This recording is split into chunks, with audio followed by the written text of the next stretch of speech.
얼마 전 저에게 한 은행에서 문자가 왔습니다. 지점 통폐합으로 해당 지점은 영업을 종료한다는 뜻의 문자였죠.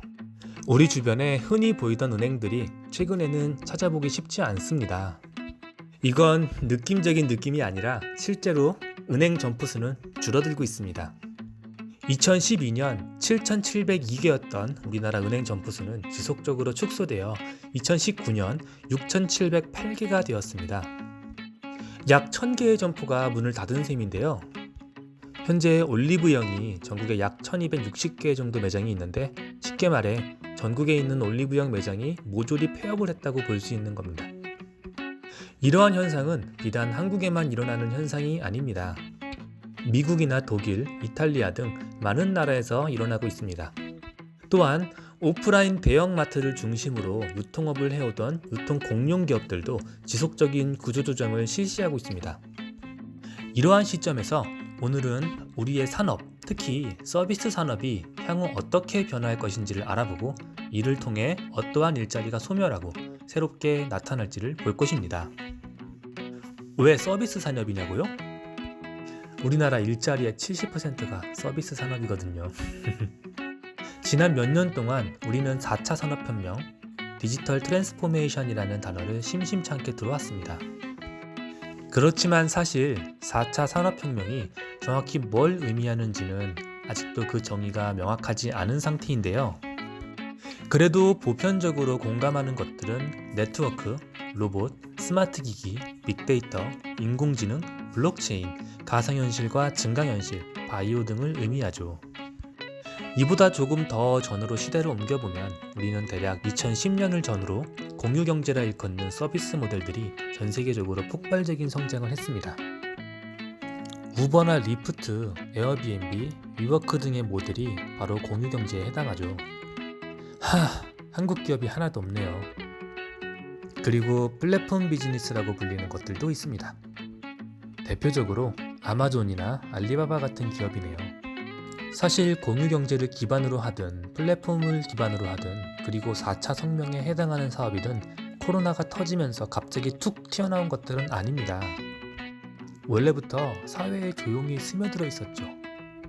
하지만 각종 이유로 이런 사업들에 대한 의심들은 항상 존재해 왔습니다. 예를 들면 위의 비즈니스 모델을 가진 기업 중 흑자를 내는 기업이 거의 없다는 건데요. 그리고 아직은 그보다 더 전통적인 기존의 서비스를 제공하는 회사들의 서비스를 이용해도 먹고 사는데 충분히 어려움이 없기 때문에 많은 사람들이 새로운 서비스를 이용할 생각을 잘 안 하고 살아왔습니다. 또한 국가마다 산재한 각종 법제 때문에 사업이 확장되지 못하는 이유도 있었죠. 대표적으로 한국의 마지막으로 기존 서비스를 제공하는 회사에서 종사하는 사람들과의 이해상충 문제라든가 그런 사회적 문제도 있었죠. 그런데 이제 거의 만 1년이 되어버린 코로나19 바이러스가 진정될 기미 없이 장기화 추세를 보이자 이런 비즈니스 모델에 대한 소비자의 관심이 다시 늘어나게 된 것입니다. 처음에는 어쩔 수 없이 이런 서비스를 이용해야만 했지만 막상 이용해보니 생각보다 편리하다는 것을 알게 된 것이죠. 그 결과로 올 한해는 인터넷 쇼핑이나 홈트, 배달 음식 같은 비대면 방식의 소비가 급격히 상승했습니다. 또 넷플릭스의 이용 시간이 매우 늘어난 반면 영화관은 폐업을 고민해야 하는 지경에 이르렀죠. 사실 이러한 현상은 시간이 지나면 자연스럽게 변해갈 수순이었습니다. 그걸 코로나가 강제로 캐리를 해버린 것인데요. 전 세계에서 어떤 한 특정 국가나 지역에서만 이런 현상이 발생한다면 사실 그 변화는 크지 않습니다. 하지만 코로나는 전 세계의 생활 패턴을 강제로 바꿔버리게 만든 바이러스입니다. 우리는 어쩔 수 없이 이런 서비스를 이용해야만 했고 그러면서 수요가 늘어나 버린 것입니다. 이 때문에 우리의 산업구조는 물론 고용시장도 상당히 많은 변화가 있을 것으로 예상됩니다. 사실 고용시장, 직업의 종류도 시간이 지나면서 자연스럽게 변화하는 것이고 많은 전문가들이 미래에는 이러한 직업들은 사라지고 각광받을 것이다 이런 예측들을 해왔습니다. 하지만 직업의 종류마저도 코로나가 그 변화의 시점을 크게 앞당겨 왔다는 것이 주목할 만한 점이네요. 한국고용정보원의 자료를 보면 2012년에서 2019년 동안 우리나라에서 완전히 없어진 직업은 18개라고 합니다.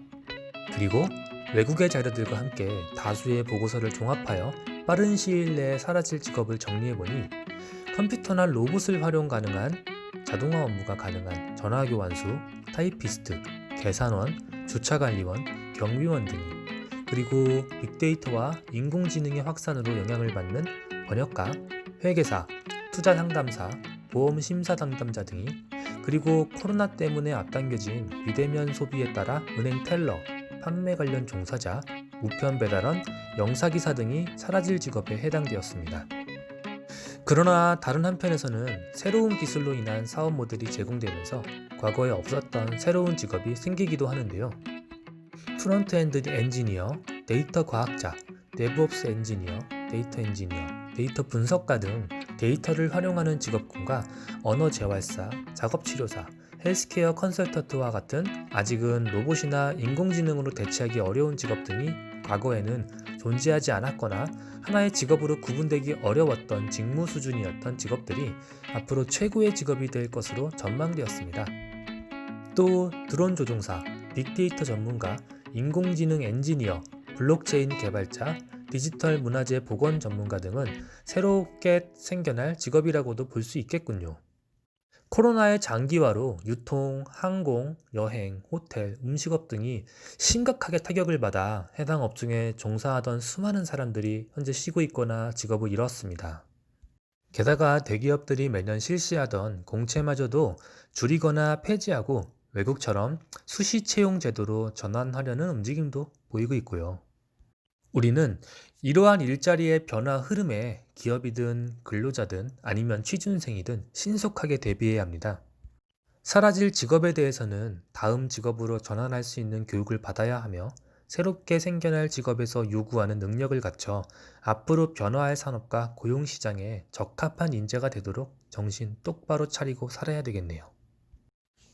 오늘은 여기까지. 안녕히 계세요.